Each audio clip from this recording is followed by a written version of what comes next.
And I want to acknowledge efforts of the Ministry of Science and Technology and the government of Vietnam in nurturing and growing the startup ecosystem. It is also my great pleasure to introduce a man who has been an investor and entrepreneur in many different fields and is co-founder of Advisor Investments, a highly regarded U.S. investment advisory firm. He is a man who has dedicated himself to fostering innovation throughout the world. While serving as U.S. Ambassador to Italy, Ambassador David Thorne launched the Digital Economic Forum in order to promote innovation, entrepreneurship, and to create jobs in Italy. Good morning. Xin chào. That's it. That's all I can do.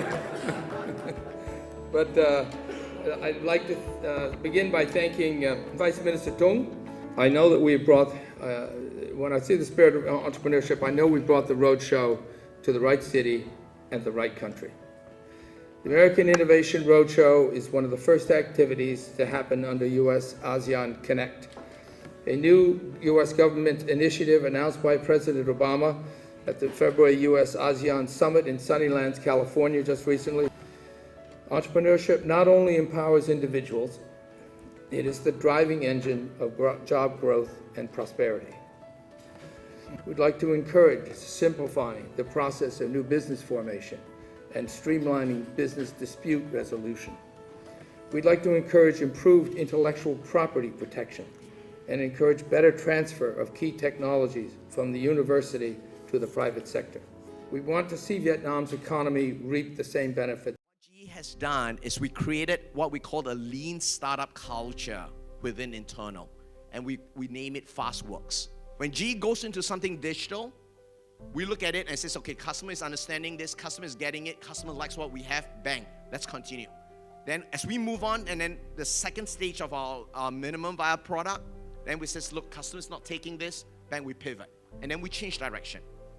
And this is what we term the acceleration of a lean startup model. I was asked to speak about what U.S. venture capital firms look for when investing.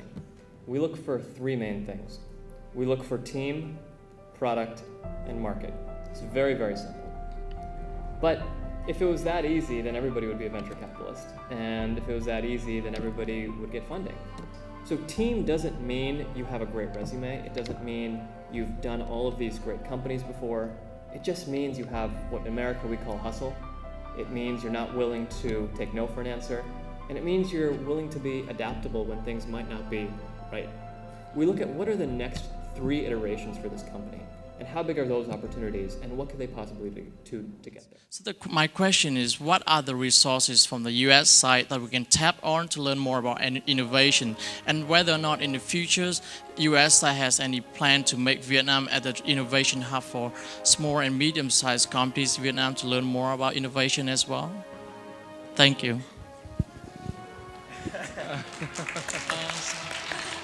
Well, am I on? Yeah.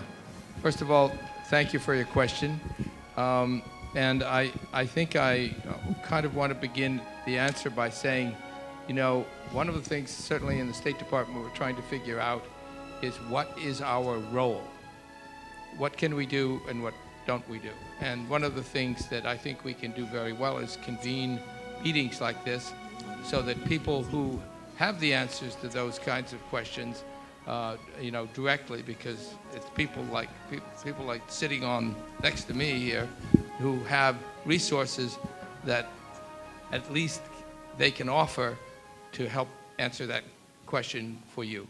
And so governments and corporations like IBM, our government, your government, all have a job to do to make startups feel comfortable and nurtured and have the right environment in which to do the business they have to do. So what brought us to Vietnam was the innovation tour, and Vietnam not only represents, of course, a market for Qualcomm's work, but Qualcomm as an innovative company is very interested in these young innovators that are using our mobile platforms to build the next generation of products and such. Qualcomm's also very interested in making sure these innovators get funded and thrive via things like patent protection and intellectual property rights. Wow, Vietnam, we think, there's such a huge startup base, and we have a footprint now. We have a lab here in Vietnam, so we're very familiar with the market and what we can do, largely around export. Really, the vision, though, is how do we transition that market from being an export market to goods and items being manufactured in Vietnam, staying in Vietnam. I think this event is good for the startup company, and it's the first time they organize. Nhưng mà tôi rất chia sẻ một kinh nghiệm của những người làm khởi nghiệp. Khởi nghiệp lần đầu tiên không nên thành công.